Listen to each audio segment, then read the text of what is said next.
So what I want to talk about with you today is, in some senses, a follow-up of what we were doing last week. That is to say, we're going to be discussing the same region, which is la Vallée d'Arve, the Rivière d'Arve and the Vallée de Chamonix.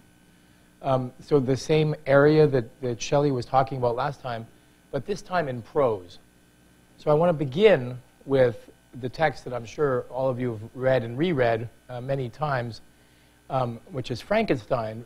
But what I think is fascinating about doing it in the context of this course is that you will see it, or you have seen it, from a completely different point of view.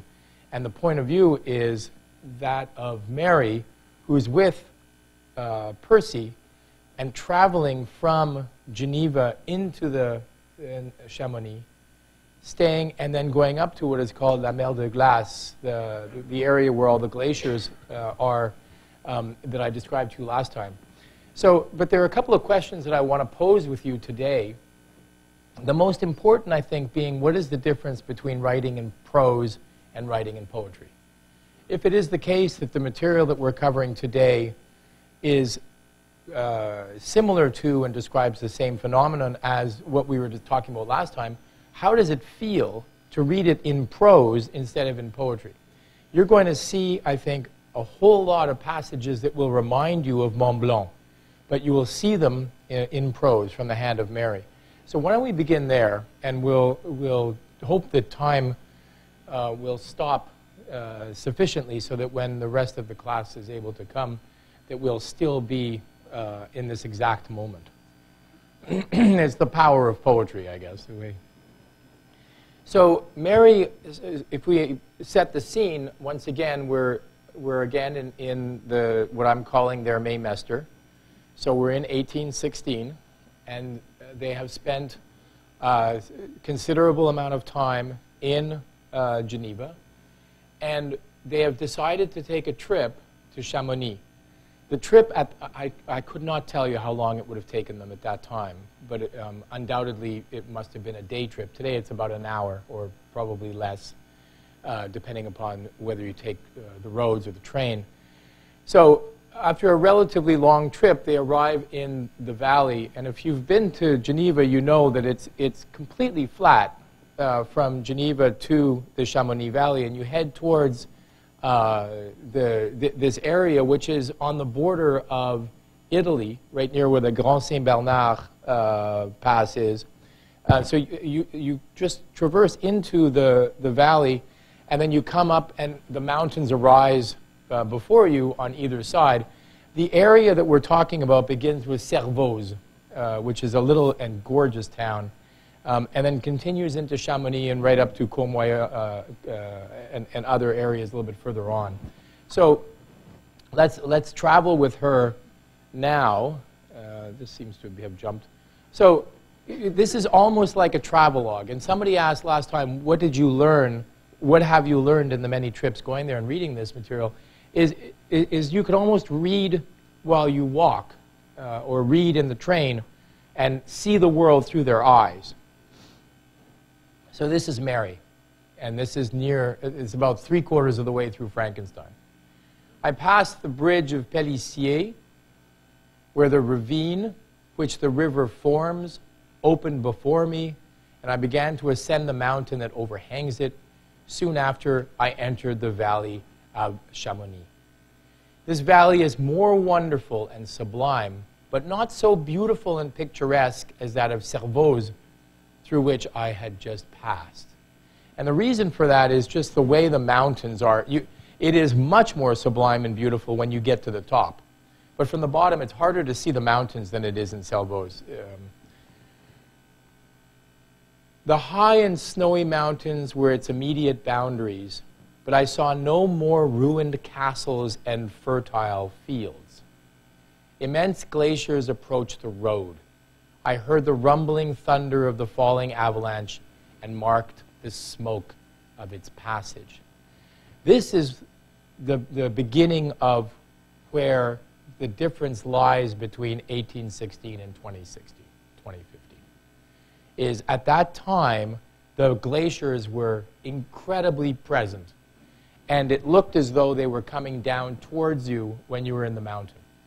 So you remember from reading Mont Blanc that Shelley seems to exhibit fear in the face of this impending snake-like glacier that's coming down towards him.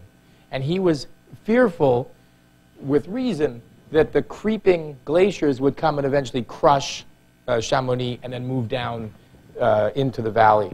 So there is this sense, as you were there, that the world, this little world was going to come to an end. It no longer feels like that at all because these glaciers have pretty much receded. You can still see, there are still a few of them, but it by no means has the same impression as it did at that time. I love this idea. I heard the rumbling thunder of the falling avalanche and marked the smoke of its passage. So the smoke, of course, is the debris and the snow and so forth that comes along. And if you, again, I know a lot of you have been there or been to the Alps, but if you look up at any point, there are all these, the signs of all of the avalanches that have fallen. And as a skier, we used to set them off by accident sometimes, which is one of the ways in which skiing can be like surfing, and also one of the ways in which skiing can be like a death wish. But you come down, and what you often ski, and you can see this in the Alps, there's something called couloirs, which are these hallways, as they're called. You have these ripples in the mountain. And inside of those couloirs, of course, the snow is much deeper because it stays there. But it's also very, very fragile. So when you get on it and you start skiing, either you have the run of your life or you have the last run of your life. It kind of depends. And that's kind of what she's describing here. Mont Blanc, the supreme and magnificent Mont Blanc, raised itself from the surrounding aiguilles. The aiguilles are needles. And there's the aiguille that you go up when if you wish to see the Mont Blanc the best, there's one called l'aiguille de midi.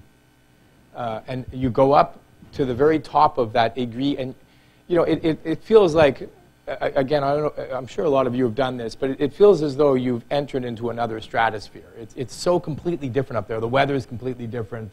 The feeling is completely different. And you're kind of standing in the sky. And the French, who are unimaginable geniuses, as you know, have decided to put a glass, like a glass walkway out from l'aiguille. So you can stand out and you can, it feels like you're just suspended in the needle in the sky, and you look down and it's clear. So it is mind-boggling. I don't have the pictures of Marcia doing modern dance on it, but it was amazing, I can tell you that. So that's what these aiguilles are, is there. And its tremendous dome overlooked the valley. A tingling, long-lost sense of pleasure often came across me during this journey. Now here you see, and you benefit from, I think, Wordsworth. So on the one hand, you've got her observing. But on the other hand, you've got her going into her own mind and coming into the space of memory. And so this playfulness that we have experienced in so much of the Romantic work, where you go from the present observation back into your mind and then project deep into the future, is present in all of them. And it's in this regard that I think it's so important to read them together as we're doing here. I think it's also really important to imagine them traveling together and talking about things. So there are incredible similarities to what you've seen in Percy's writing, but this is Mary.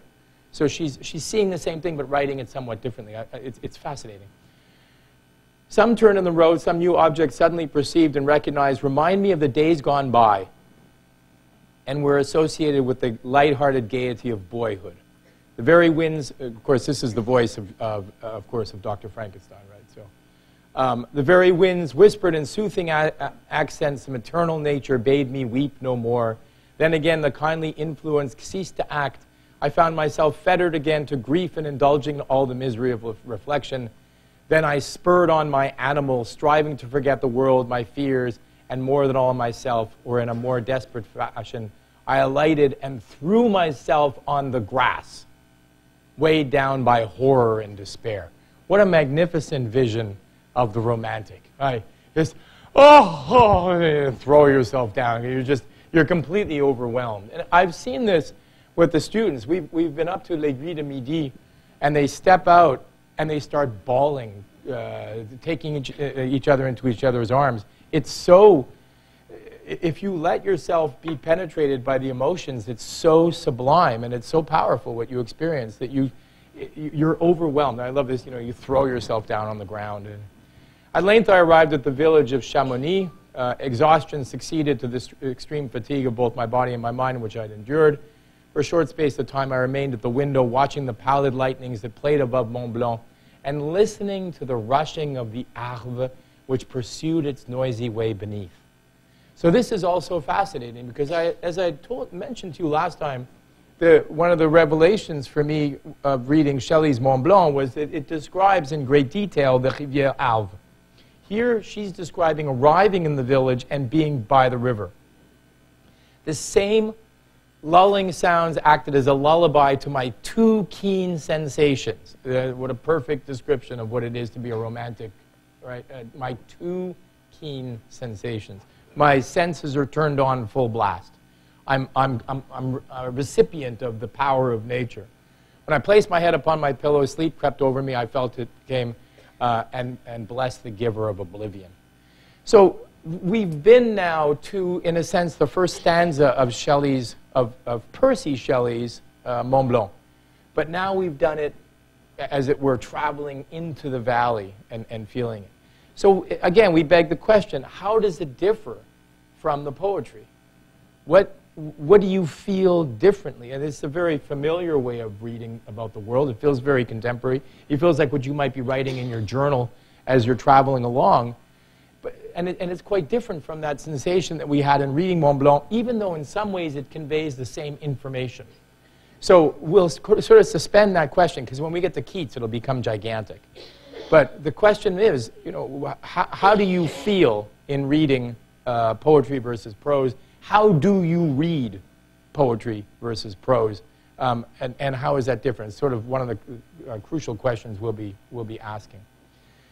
So Dr. Frankenstein wakes up the next morning, and as you remember, if you've read back up to this point in the story, he is in pursuit of the monster, who has now committed murder and has fled to the area around Chamonix, and the monster has lived by himself and then encountered a family that was living in the middle of nowhere up on around the glacier, and he acted as a quiet, benevolent gift giver to this family. So he secretly, because the problem with the monster, as you know, is that anybody looks at him, it feels nothing other than fear. And this has led him partly to his murderous, what will become a terrible murderous rampage, but this sense of being outside of the world and this sense of being the eternal outsider has pushed him into this area of nothingness and nowhereness. So Frankenstein is in pursuit of his own monster. That is, he's in pursuit of the creation that he himself made, and is pursuing him in a sense of tremendous anger, wanting to, in fact, obliterate him because his monster has turned into a murderous being. I stood beside the sources of the Arveiron, which take their rise in a glacier with that slow pace as advancing down from the summit of the hills to barricade the valley. So again, this sense that the mountain is coming down on top of you. The river is coming down, the glaciers are coming down, the trees are falling down. There's this sense of dissolution that leads to a constant sense of fear. And a lot of what is described in this part of the story of Frankenstein will again remind us of what Shelley described when he was talking about the Rivière Arve in the first stanza. The abrupt sides of the vast mountains were before me. The icy wall of the glacier overhung me. A few shattered pines were scattered around. So it literally knocks trees down. And if you've been there after a storm, again, you get these amazing, intrepid, of all the jobs I wouldn't mind having, these guys who go in there, and there are paths that you can walk all the way through this area, but they have to be kept up, and they do it with extreme care. And after each storm, these guys come in, and they have to move the trees out of the way because they fall down right on the paths. So you have this very intrepid mountaineering type that I find very attractive and very exciting. Here, because you have this sense of everything falling, I should also mention, again, if you've been to Switzerland, you've seen this. Perhaps if you've not been, then we're going in a couple of weeks together. And we're not taking the damn bus. One of the things that I used to live in a village called Verbier. And if you come down from Verbier towards Martigny, it's really only accessible by a cable car. You come to a little village, and there was a friend of mine with whom I lived for a year, and we decided to go because we heard some sounds coming from the church. So we went into the church, and there's somebody playing this unbelievably magical organ, but you couldn't see the person, so it just seemed like the church was playing itself, which was absolutely amazing. And then we left the church, and we went and sat in the graveyard. And the graveyard, I've never seen this anywhere else in the world. Perhaps you have. The graveyard has these stones on which is depicted how the person died. Have you ever seen that before? The most amazing thing. And I don't know if it's typical all the way through Switzerland, but I've seen it a number of occasions. But in particular, this graveyard, which happens to be right beside Verbier, which is some of the best skiing in the world and also some of the most dangerous. So perhaps it's logical. In any event, on the stone will be carved, say, 3 skiers like this, or, and the 3 of them are coming along, and you can see them on the left-hand side of the stone, and then you see this, like, overhang in front of them. So you know exactly what happened.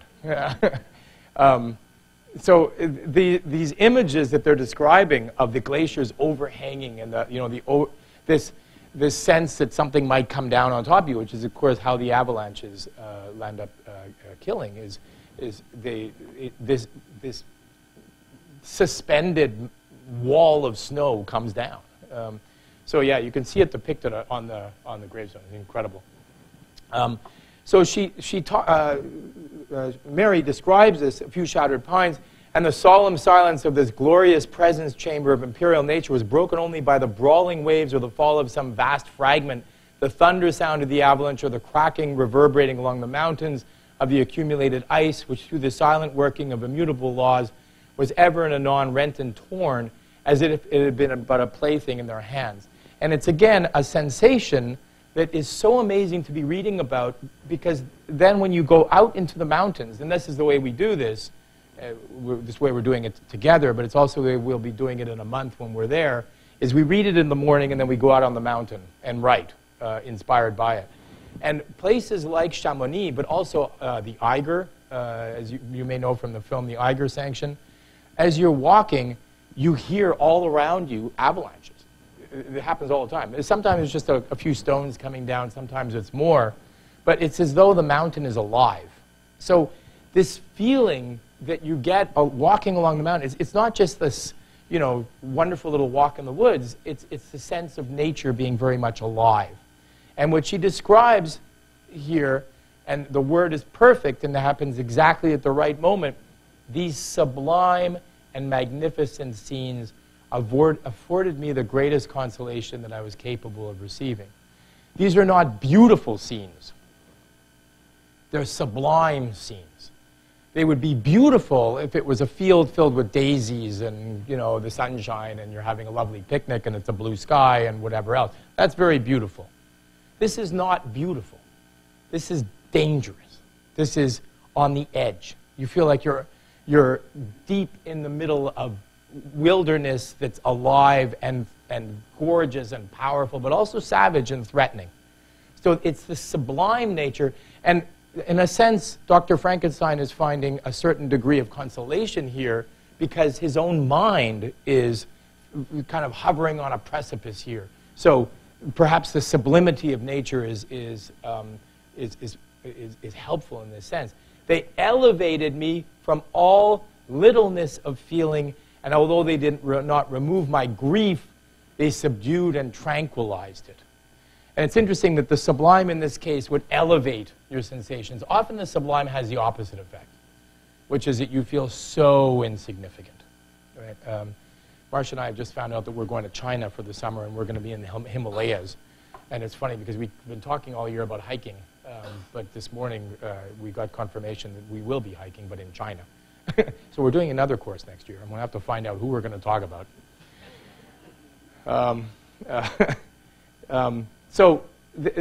Usually you're standing there and you're thinking between the lightning and the glaciers and the rocks and whatever else that you're a pathetic, tiny little being. In this case, perhaps because of his state of mind, you feel him rising up. So he talks about the nature, but he also talks about, as you see, not only is it the glaciers, but there's also, and I mentioned this to you previously, the rain was pouring in torrents. It's not necessary that you know what was going on in the mind of the writer at the time, but in this particular case, it was a terrible summer. The weather was absolutely extraordinary. It rained virtually every day. And it was, again, because of this cloud formation coming in from the north that we know from 1816. So when you study the Romantics from this perspective, you feel as though this is on the one hand a very existential tract. On the other hand, it's a story of Frankenstein and the monster. On the other hand, it's kind of a travelogue. It's what happened to Mary when she went hiking and walking in these mountains. So and then, again, and keep insisting upon this, but you have this, the rain was pouring in torrents. This is what's going on. This is what's out there. But the next question, and it's exactly the same construction as what we saw in Percy's writings, is what were the rain and storm to me? So you begin with, this is my observation of nature, and then you come back into your own mind, and you ask yourself how you relate to it. So it's this idea that I keep insisting upon in the realm of Shelley, in particular. You get it in Wordsworth, but more in terms of memory. But in the realm of Shelley, first you see, and then you ask yourself, what is it like for me to be seeing? I think it's an amazing way to perceive the world, because you're very aware of the mechanism by which you perceive the world. You watch your own brain watching the world. I love that. My mule was brought to the door, and I resolved to ascend the summit of Montonvert. So Montonvert is up here towards the Mer de Glace. So you saw the picture of it last time. Just this gigantic field of ice, Montonvert. And you notice there's depictions of this. Dorothy and William and their guide with their mules going up to the Simplon Pass. Again, now you've got the mules again. This is the way you can get there. Today, when you're there, you cannot begin to imagine how the engineers were able to put train tracks up into these places. And it's one of the great joys of being in Switzerland or in France is to see the architectural and engineering marvels that they managed to create up there. But to imagine that the human mind is capable not only of seeing this, but also of saying, I have a good idea, let's put a train here. It seems absolutely inconceivable when you're up there that could possibly happen. It's incredible. And now we come back to Wordsworth. My mule was brought to the door. I resolved to ascend the summit of Montonvert, which, by the way, is not easy. This is a tough climb. And she's a young woman, Mary Shelley. She did it with her brother. When you get to the top, there is what used to be a hotel, and there are remnants of their writing. We have guests, finally. We're going to take this bus company and we're going to send them to where the sun doesn't shine. I'm sorry about that.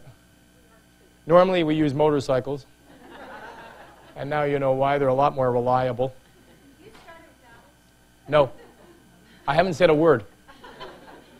There's something wrong with my voice. Is everybody in? Or is that everybody? Or are we still? Is more coming? Oh, there's a second bus coming. Okay. 2 people? Okay. So we'll run the whole course again? Do we start this? I'll make sure everybody's in safely. We'll extend the class another 4 hours today to make up for all the lost time. It's just terrible. All right. We took motorcycles and walked. Some of us took cross-country skis. You know, we're trying to be consistent with the course. The great danger in, you can imagine, and maybe I'm saying this to try to ward off any danger, but I bring 25 kids up into the Alps every year. You got to be slightly out of your mind because of what could happen, right? But in addition to, and this is going to be our 8th time or our 7th time, but in addition, I always fear that we're going to come to the hotel and there's not going to be any reservations. You know, I tell you. But anyhow, but we're in Switzerland, and Switzerland is it's Switzerland. I mean, but one time, and so I always tell them, if something messes up, I don't want you to like start calling your parents or something. I just want you to say, "Wow, we have no place to stay. Awesome. We get to sleep outside in Switzerland. Like, what could be cooler?" So, and nothing's, you know, I'm not just knocking on it, I'm like holding on to it, but nothing has ever happened except one time the bus didn't show up. So we've got these train tickets and we're going, and we're taking the last train out, and we have to travel to a scone. I'm trying to think of a story that'll make the situation a little lighter. So we're in Monteverita, which is the Mountain of Truth, which is in the Italian part of Switzerland, and we're heading to Brig, I think. And we have to get on that train. We just have to. And the kids have accidentally brought with them enough luggage to survive, you know, for the next millennia. So we have piles and piles of luggage, and they ordered 2 buses, and one of them did not show up. Which in Switzerland, I've lived there a lot. I've never seen anything like that in my entire life. So we've got this one quite small little bus, and then we've got 25 kids and 237,000 pounds of luggage. And we think, how are we going to get... So I just said, all right, well, you know, we need to make this train, and this is going to be really fun. Everybody get into this one, all of you, get in. So we had this guy who luckily was a kind of weightlifter type, and he packed all the luggage into the back, and then we all stood there and drove 20 miles or so through the Alps. You could barely breathe.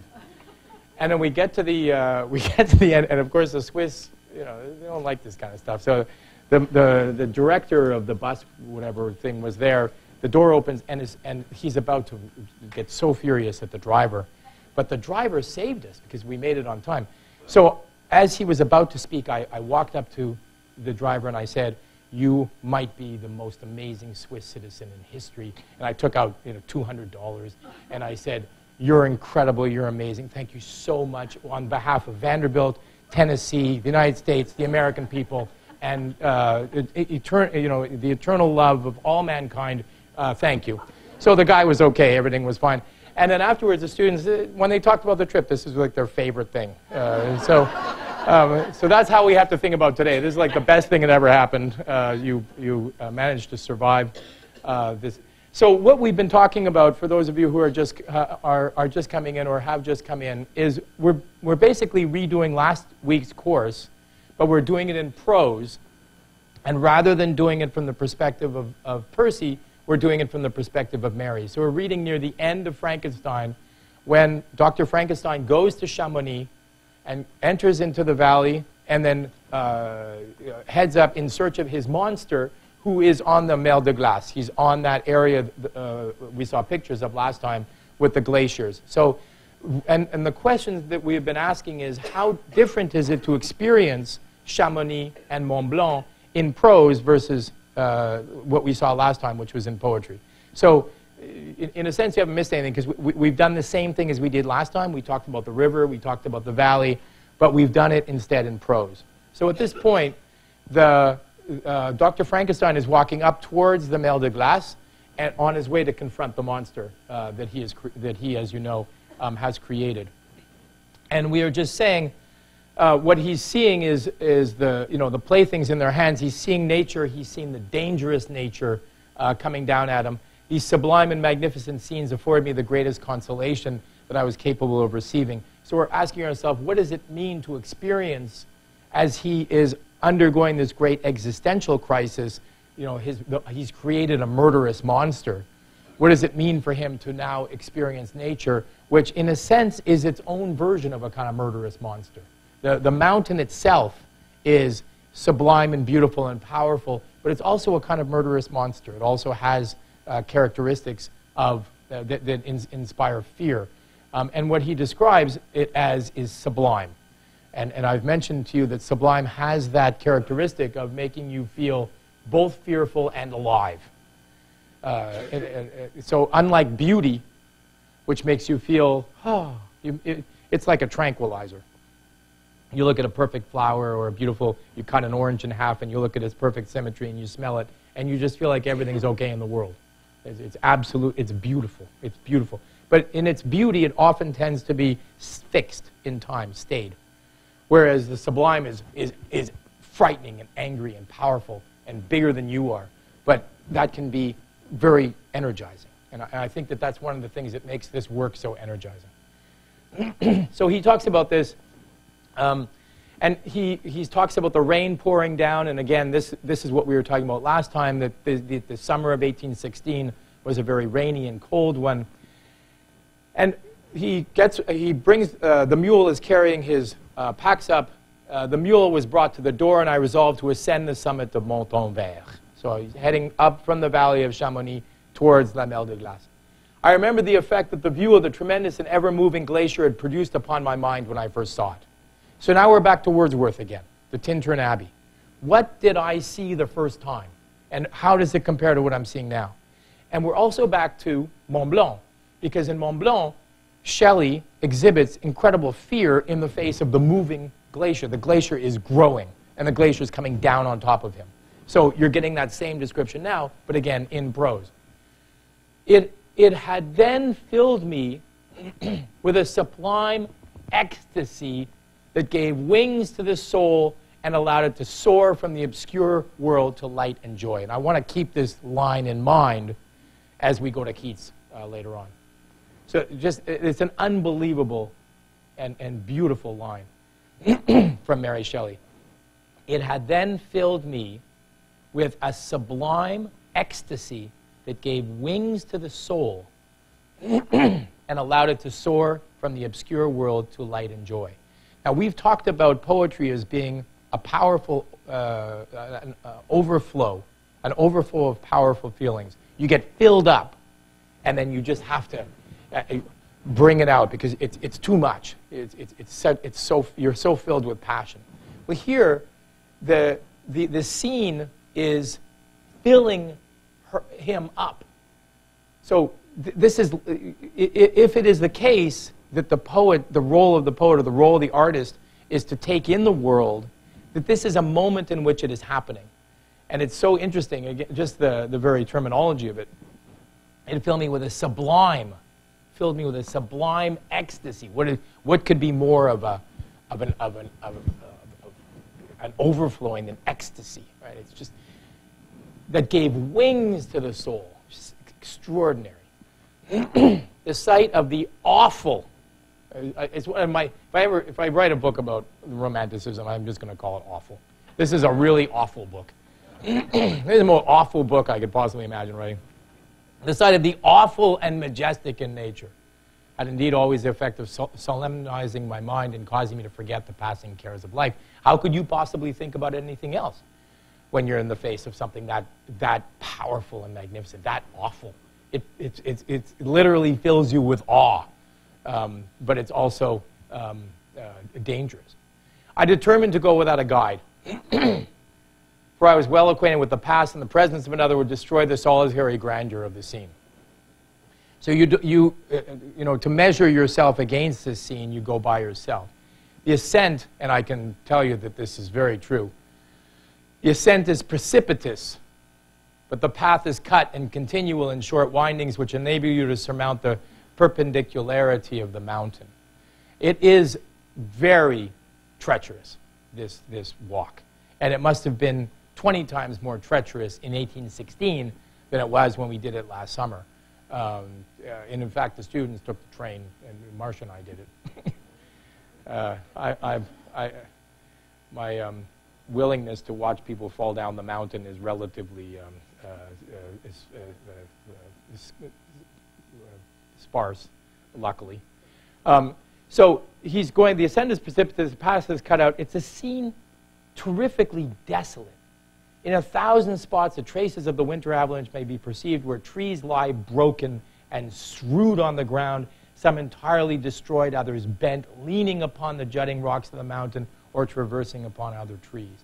So once again, I insisted upon this as regards Percy last time, but to insist upon this also for Mary, the scene is beautiful at first glance and frightening at second.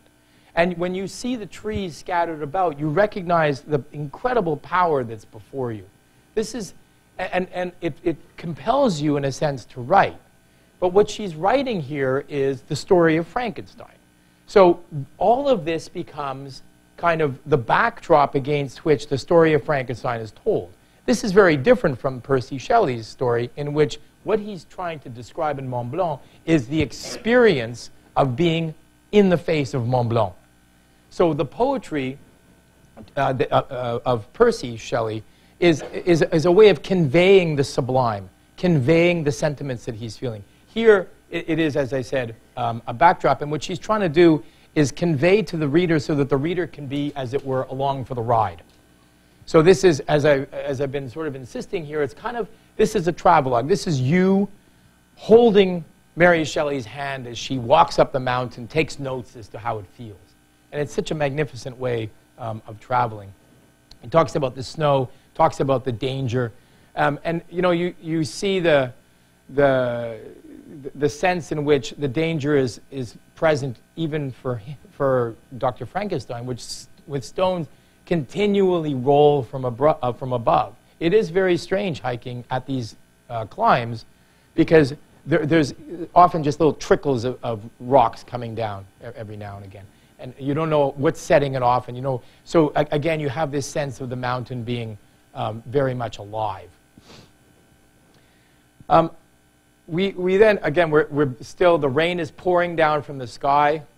Alas, in the third line, why does man boast of sensibilities superior to those apparent in the brute? It only renders them more necessary beings. If our impulses were confined to hunger, thirst, and desire, we might be nearly free. But now we're moved by every wind that blows and a chance word or scene that the word may convey to us. We rest. A dream has power to poison sleep. We rise. One wandering thought pollutes the day. We feel, conceive, or reason, laugh, or weep. Embrace fond foe, or cast our cares away. It is the same. For be it joy or sorrow, the path of its departure is still free. Man's yesterday may ne'er be like his morrow. Naught may endure but mutability. Naught may endure but mutability. Right? This ever sense of change. So here you get the reflection of the kind of 18th century mind, thinking about the difference between mankind and nature, mankind and other animals, and what it means to, in a sense, both be saddled with the possibility of understanding what you experience and also the burden of what that implies. Something bothers you, you can't sleep. Something makes you dream and you're elevated. The mountain is extraordinary, you feel these sublime feelings. So we've talked about this in terms of poets, but in fact what Mary's doing here is making it a kind of human, this is the human task. But also to understand that there's nothing that is true in the world except change. There's nothing that's true in the world except cycles. There's nothing that's true in the world except life and death and your experience of all these things in nature. So it's, again, a way in which this is the experience of the spiritual, but in a way that really connects the spiritual to nature. So it's fascinating, I think, to read Percy and Mary in this way, because you feel as though they're talking the same language. So much of what they're saying is similar, and yet in completely different genres, which again I'll come to in a second. So we then come to the field of ice. So Frankenstein hikes up, and you come before this valley of a field of ice that's before you, and it is so destructive looking at this time. Now, again, it just looks like a lot of broken rocks.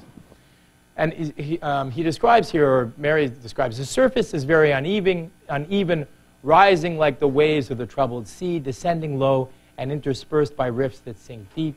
The league of ice is almost a league in width, but I spent 2 hours crossing it. The opposite mountain is a bare perpendicular rock. So you can just imagine, with the big clothes that you saw the picture of last time, sort of traversing this. It's a very intrepid person who does this. And again, though, the object here is to pursue the monster. So it's called La mer de glace, the sea of ice, which is exactly how it's described here. The sea, or rather the vast river of ice, wound amongst its dependent mountains, whose aerial summit hung over its recesses, their icy and glittering peaks shone in the sunlight over the clouds. My heart, which was before sorrowful, now swelled with something like joy. What did Wordsworth say? My heart leaped up. Right? What is one of the archetypical poems of the Romantic era? An ode to joy. Right? So, although there are tremendous differences between the poets and the works that we've talked about up until now, there are these themes that recur. So much as Wordsworth is more concerned with memory, more concerned with, in a sense, revolutionizing verse, Shelley more concerned with trying to establish a kind of theology of nature, and Mary, in a sense, telling a story here that is immersed in the world that Percy describes. There are nonetheless these themes and the recurrent words, the joy, the sublime, the uplifting, the overflowing, and so forth and so on, that recur here. Now, in this case, of course, what I've insisted upon, because I find it the most interesting in terms of comparison, is the backdrop. But now we get back to the story. What's that? I perceived, as the shape came nearer, sight tremendous and abhorred, that it was the wretch whom I had created. So now, in this place, this desolate, powerful, exciting, dramatic, sublime space, comes the monster that Dr. Frankenstein has created. And they're about to have this confrontation right there on the mer de glace. Absolutely unbelievable. And of course, what he feels is such hatred towards his own creation. And it begs the question, of course, as you know, it's the subject of Frankenstein, what are the limits of what mankind should be doing? Should we really be creating monsters? Should we really try to surpass the natural limits of where human beings are supposed to be traveling? This is, of course, the question that's being posed here. And in the face of him stands a murderous being that he's had to pursue here, and he will murder again. But the genius of the story is that as you pursue the story, you find out that the murderous monster has a story to tell. And in a sense, he's a pathetic being. The monster has been cast into a world without the tools of survival, including just the simple beauty that is required for us to enter into human relations. So he has to hide in this horrible place. And so this whole encounter is absolutely fascinating. And I think it interesting, perhaps, to consider this encounter relative to the encounter with the mountain. Right? There's a beauty and a sublimity and a fear and a desire and so forth that all happen with the backdrop of Chamonix and Mont Blanc. So that I think is it's amazing to read this all, and we need a lot more time. But that's the backdrop in which this occurs. So we come back to the principal questions of today.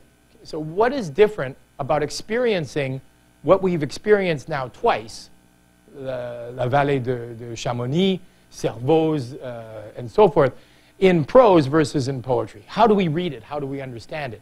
This was a very easy to follow, easy to understand. She casts us into that world, and we feel very close to it through the prose.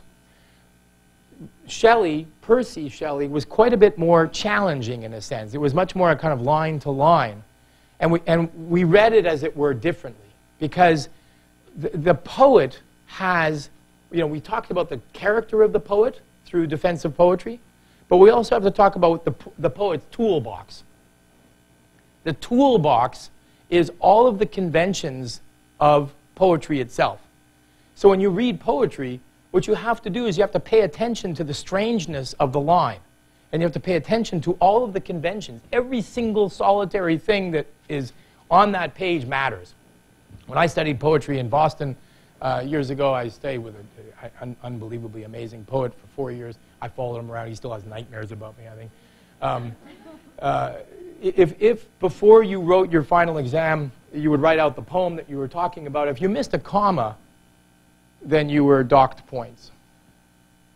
Because every single thing matters in poetry. You might say, here, as we read this, on you it rests whether I quit forever the neighborhood of man and lead a harmless life. If you substituted harmless for unoffensive, or if you changed life to pathway, it would still more or less convey the same thing. More or less. There's a beauty, but there's that insistence that one has in reading poetry as though it's a perfect creation that cannot be messed with is not so present in prose, and it's one of the differences. And one of the archetypes, in my mind, of the perfect poet is Keats. Keats is the perfect poet in that sense, in the sense that he creates masterpieces, things that you don't mess with, because they're already perfect. And your job, what has been our job up until now and today, is to try to understand what is being conveyed. So in a sense, we're taking the prose into our bodies, and we're trying to see if we can't experience this alongside of Mary. Now, our job is going to be quite different. Our job is going to be to read this with such care and such attention and such respect that we will, in a sense, celebrate the magnificence and the perfection of this and try to explain to ourselves why this is so perfect. It's very different. Now, what I've just described happens to come from Vanderbilt. It's one of the reasons why I want to mention it. This idea that you read poetry to celebrate the genius of the writer. This idea that poetry of a certain type, let's say Keats, for example, is so perfect that it couldn't be better, and your job is to explain why it's so perfect, comes from the new critics. And the new critics are Vanderbilt, Robert Penn Warren and John Ransom and Crow and others who came to Vanderbilt mid-century and worked in the English department and revolutionized, as it were, the study of poetry by imposing both a kind of formalist reading, what we would call a close reading aesthetic, and also talking about the perfection and the beauty and the aesthetics of that work. So the Vanderbilt new critics, who were so influential that when they went off to the place from which all English department kind of norms flow, which is the Yale department, they landed up teaching all of us how to read poetry. All of you and me, we all learned to read from the new critics.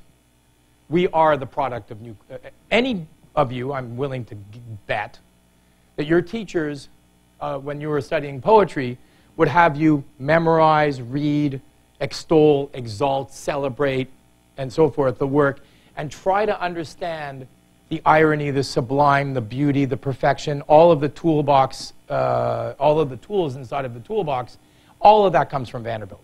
Now, it is not, it's recognized, it's perfectly obvious to anybody who's ever studied the history of language theory and so forth that comes from here.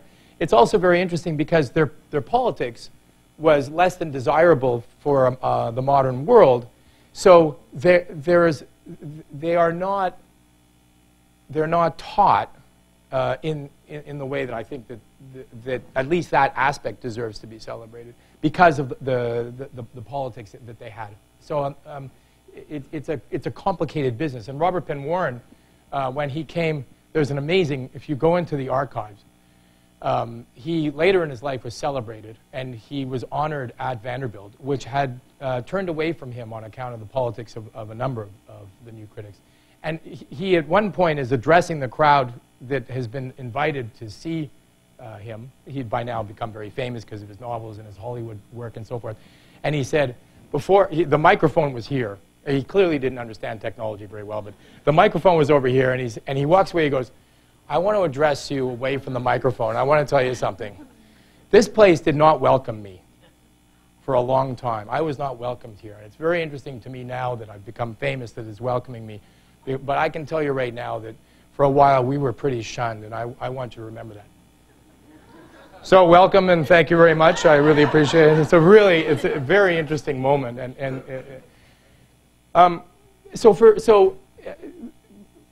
The reading of the poetry that they propose is not political at all. Their actions were political. Their beliefs were political, and in many ways horrendous. But their reading of poetry was a celebration of the line. That really was what it was. So you would learn to pay attention to detail, to read carefully, and to have your heart leap up. And the poems that they would choose were poems like this one. And I think it's interesting to start with this one because it's Ode on a Grecian Urn. So a Grecian urn is, as you know, perfect, right?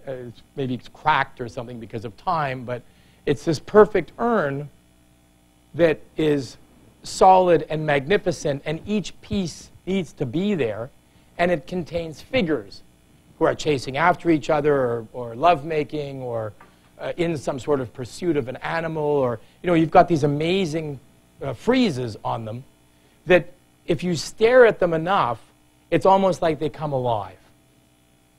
That, I think, is a beautiful image of the new critical representation of the poem. If you pay attention, if you slow down, you pay attention, that the words, which are just scribbles on a page, will come alive in the way that the images will come alive on the Grecian urn. But it also implies that the Grecian urn is itself perfect.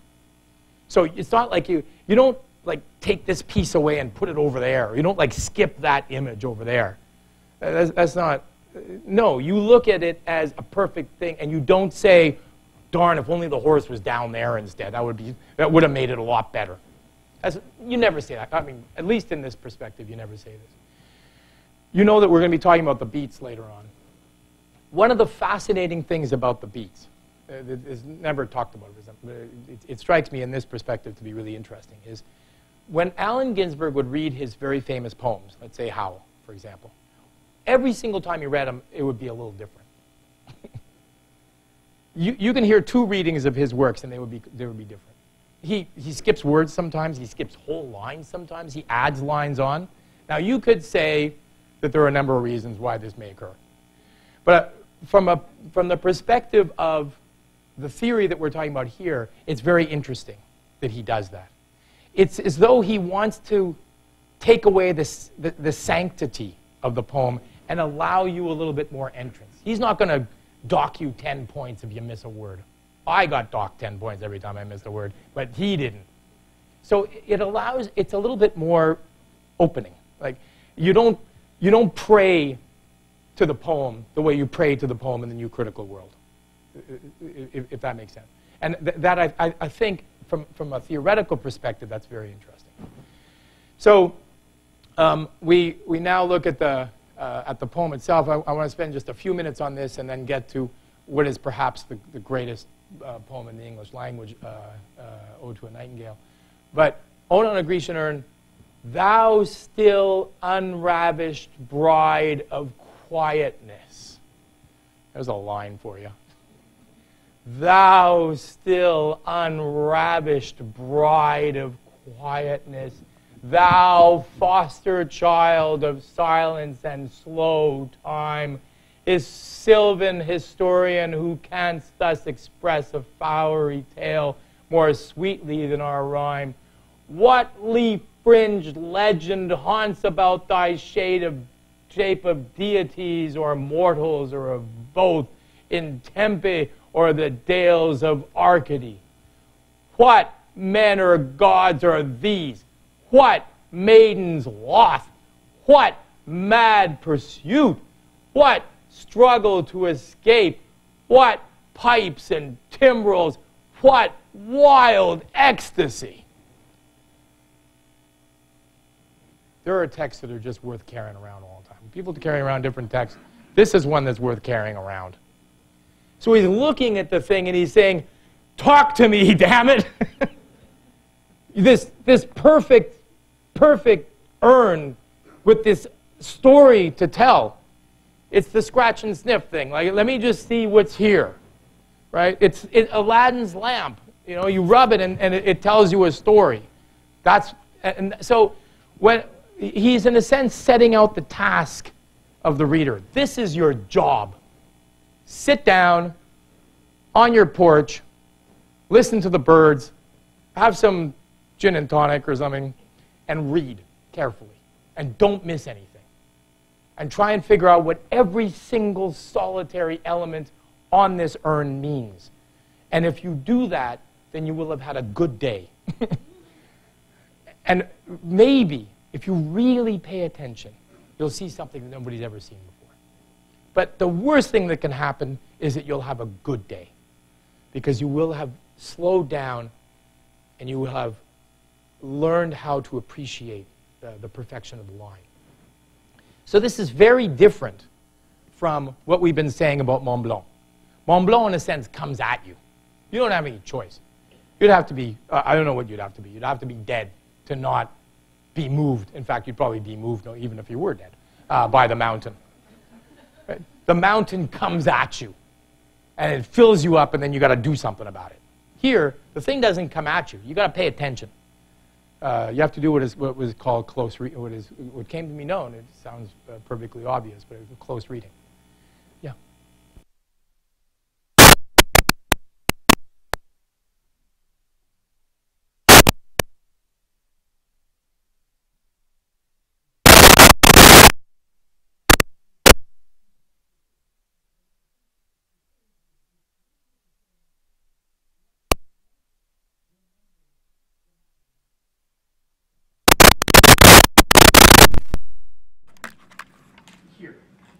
So in a sense, they're asking similar questions. Wordsworth is bringing it into his own life, which is one of the things that makes Romanticism accessible in some way.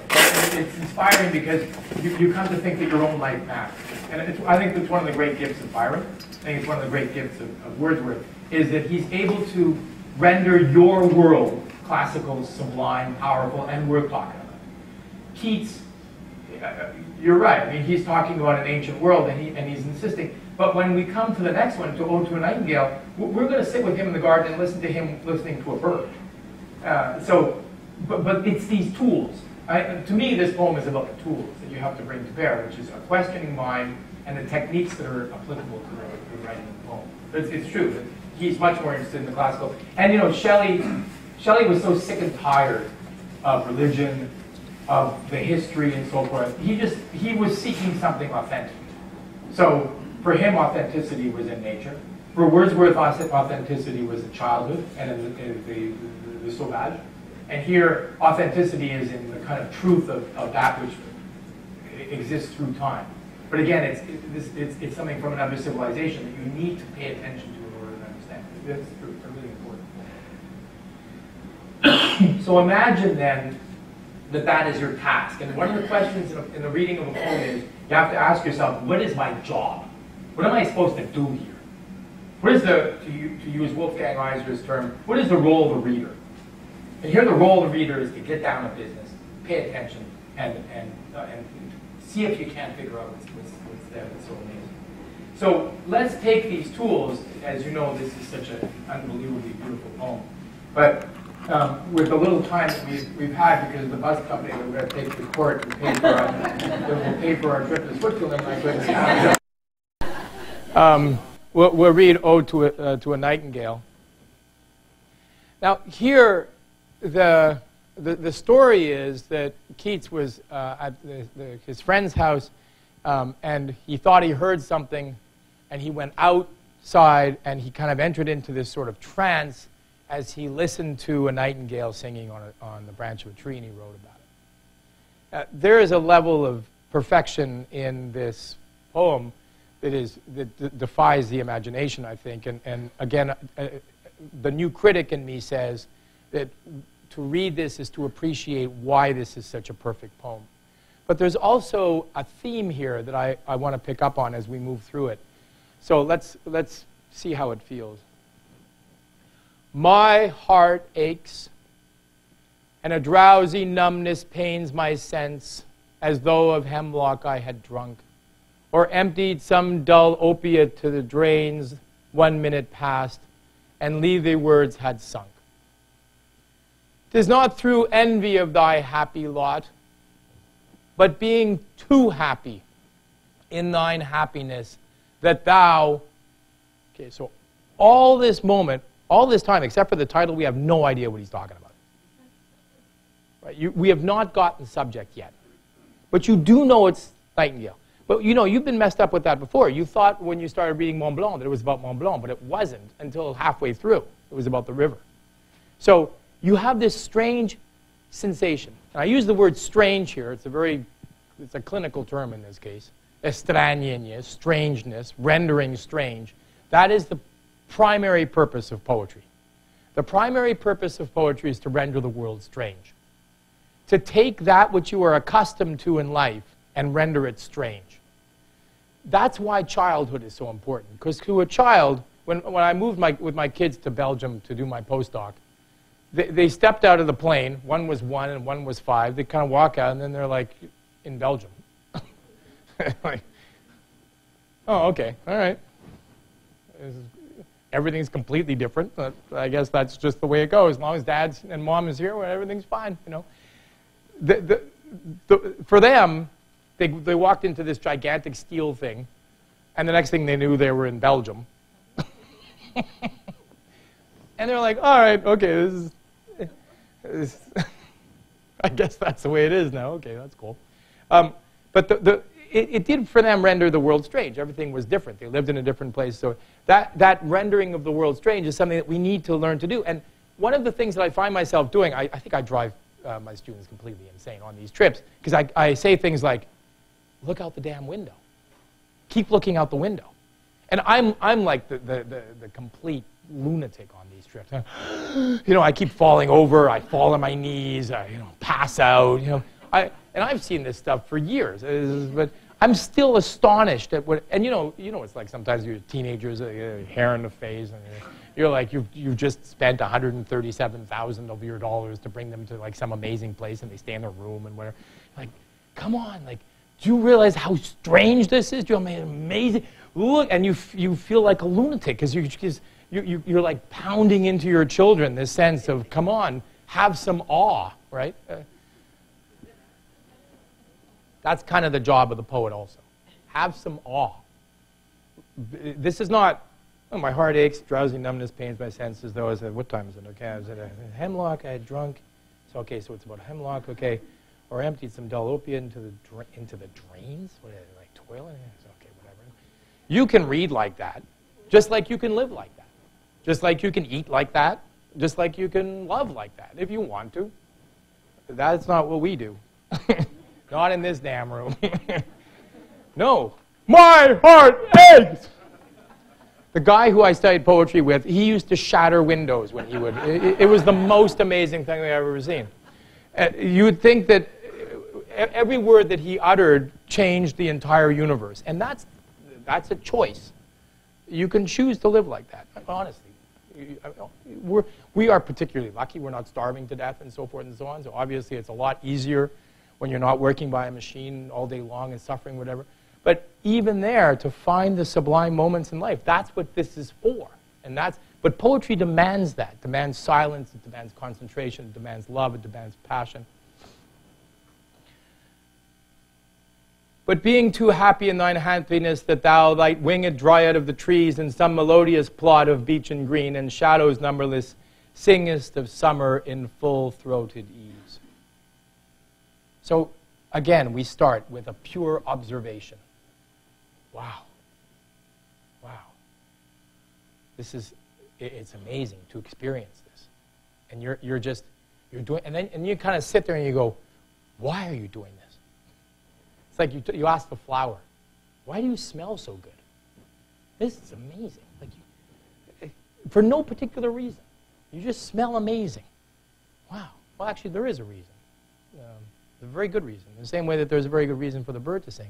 But for our experience of it, you can't help it. Like, why are you being so amazing? In the same way you can ask, the neighbors why they're being so noisy. Oh, for a draught of vintage that hath been cooled long ago in the deep delved earth, tasting of flora and the country green, dance, and the Provençal song and sunburnt mirth. Ah, for a beaker full of the warm south, full of the true, the blushful Hippocrene with beaded bubbles winking at the brim and purple-stained mouth, that I might drink and leave the world unseen, and with thee fade away into the forest dim. So this is the problem of the poem. Each poem poses a problem. The problem is I'm stuck with this mortal toil. And you seem to have some kind of an answer. So I wish to join you. I wish to be with you. I need to be you. Fade far away, dissolve, and quite forget what thou among the leaves hast never known, the weariness, the fever, and the fret, here where men sit and hear each other groan, where palsy shakes a few sad last gray hairs, where youth grows pale and spectre-thin and dies, where but to think is to be full of sorrow, and leaden-eyed despairs, where beauty cannot keep her lustrous eyes, or new love pine at them beyond tomorrow. That's the great life, isn't it? That's the problem of existence. Where but to live is to suffer. And Keats knows a lot about this, having been very sick most of his life. So living was suffering. So here, the problem of the poem is to escape the body. And again, it's interesting relative to Shelley. Because Shelley, it's much more, get in your body. Feel your senses. Here it's, the bird has secret knowledge to which I wish to have access. So here he says exactly what he wants. Away, away, for I will fly to thee, not charioted by Bacchus and his pards. Now that's, of course, a big difference from the beats, right? The beats are like, okay, I'm stuck in, like, Jersey. It's like winter. I'm, like, poor. If I don't have something that's going to get me out of this place now, I'm going to... All right, well, this is at least a start. Because I don't have nightingales, right? Although we're going to come to a sunflower that's amazing. But so it seems to me that what they're doing is very, very similar in a world that demands something quite different. In the vast congestion and bleakness of New Jersey in the middle of winter, maybe you need something else. And it's very interesting that that would be illegal. We have to talk about that at some point. But anyway.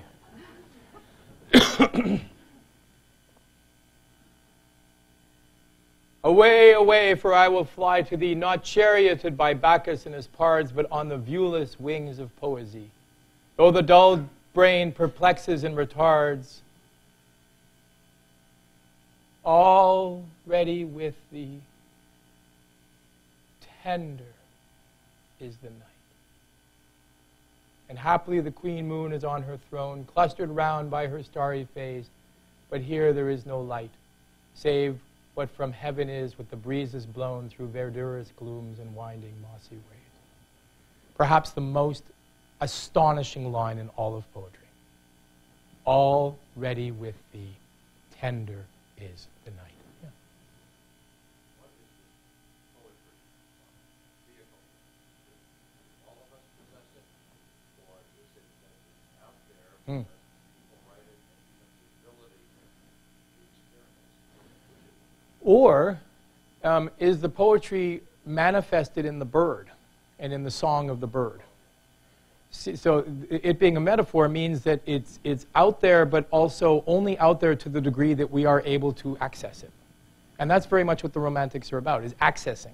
So it is present. It is present in you. It's present in me. It is present somewhere around us, even in the simplicity of a bird song. But the challenge is, and this is what he says in the previous stanza, the challenge is that you have to leave the horrors of contemporary daily life. You have to be willing to make that effort.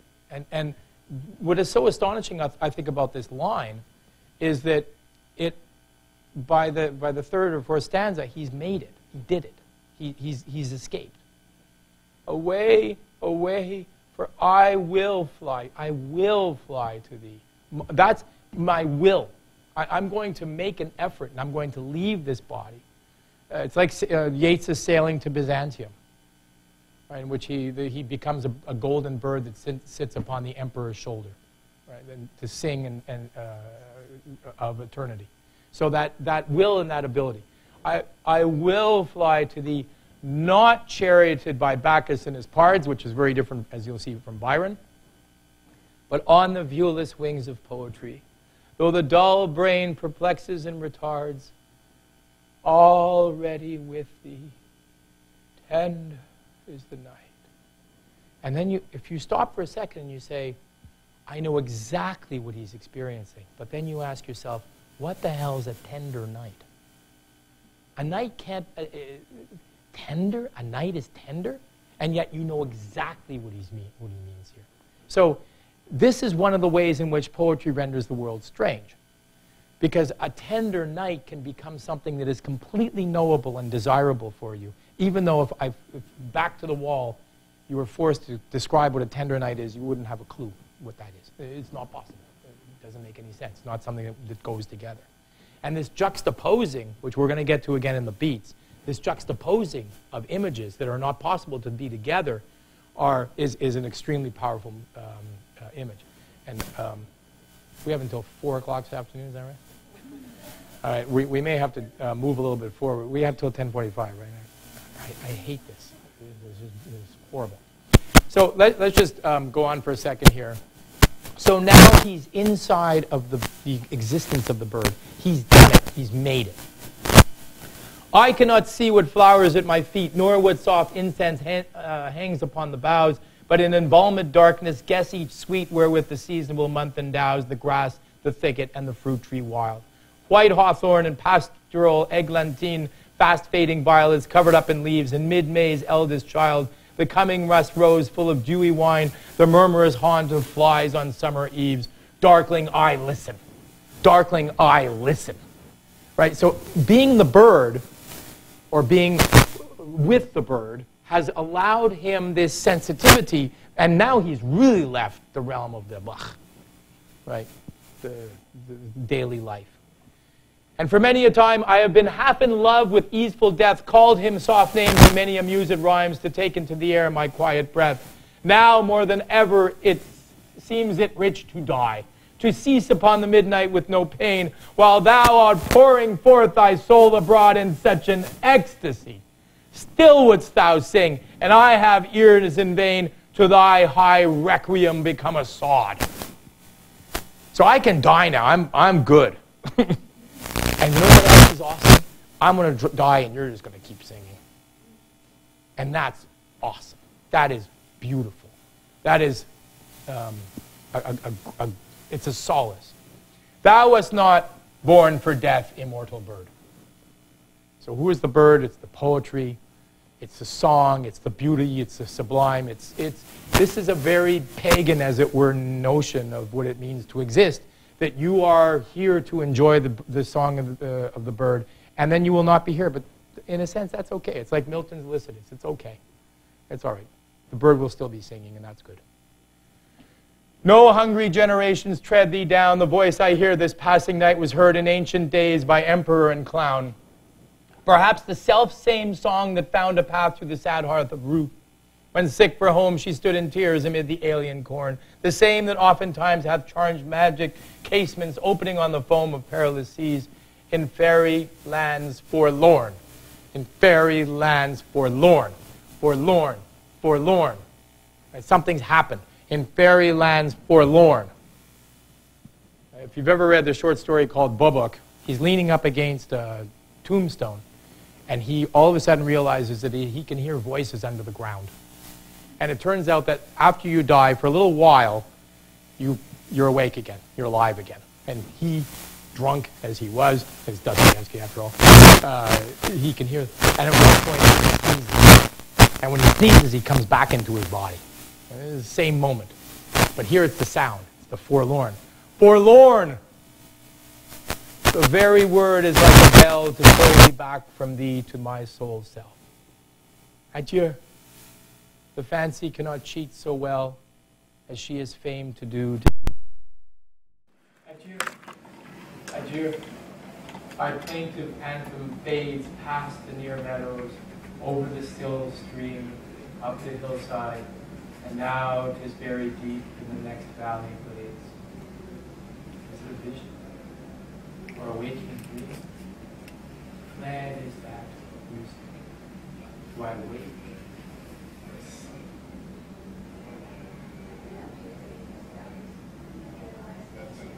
Temporal moment we've had. We joined the bird. Now the bird flies away. We're left in that sense of ecstasy. And that, I think, is a perfect image of the peak moment. That's why you have to celebrate its perfection, the same way you celebrate the perfection of bird and its sound. That's what it brings you, translates into this space where you can stay. Absolutely.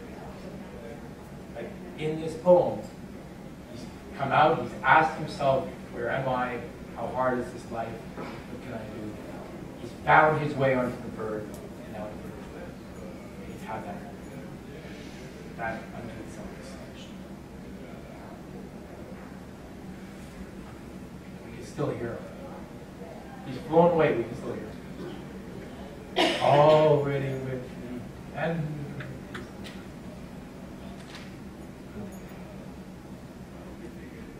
so we've seen now four different versions of romanticism. We know, it's like we feel like we know what romanticism is by this point. But notice how different this vision is from standing at the base of Mont Blanc or being in Inferno. And it's this diversity of experience that I think is magnificent about them. And as we think about the Romantics, I think we need to think about them as romantics, but I think we especially need to think about them individually. Next week, we're going to look at Byron, who's another world, right? Drinking a lot of claret, having tons of sex, and then riding around your horse. It's another version, which I find very appealing also, by the way. So what I would suggest you do if you are reading from week to week is read as much of Don Juan as you can. It becomes a very serious addiction. There's probably a clinic here that can help you with it afterwards. Just read Don Juan. Read it aloud. Read it to each other. He develops a stanza, a rhyming stanza that's unbelievably powerful and allows you to be lured into his world. And it becomes almost journalistic as you gallop with him and you commit all of these terrible crimes that he commits, and you love it. So it's a very different version of romanticism, but I think, again, we'll have certain similarities. Cool? All right, well, thank you.